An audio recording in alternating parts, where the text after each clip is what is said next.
मी कोण? हेकना वेलिंगचा चष्मा.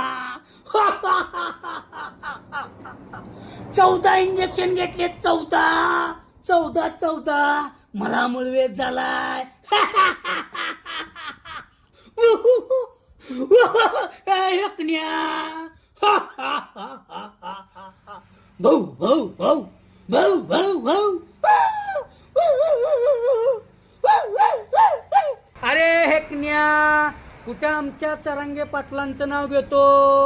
अरे हेकण्या, तुझी लायकी बी नाही रे पाटलाचं नाव घ्यायची. अरे हेकण्या, का पाटलाची आमच्या बरोबरी करतो रे? अरे हेकण्या सदावरते लाडूकड बघतो, चल जिलबी मागतो. अरे हेकण्या, ए सदावरते, का माझ्या मनोज दादाचं नाव घेतो रे? तुला तर दादाचं नाव घेतल्याशिवाय पोट भरत नाही का रे हेकण्या? डंके के चोट.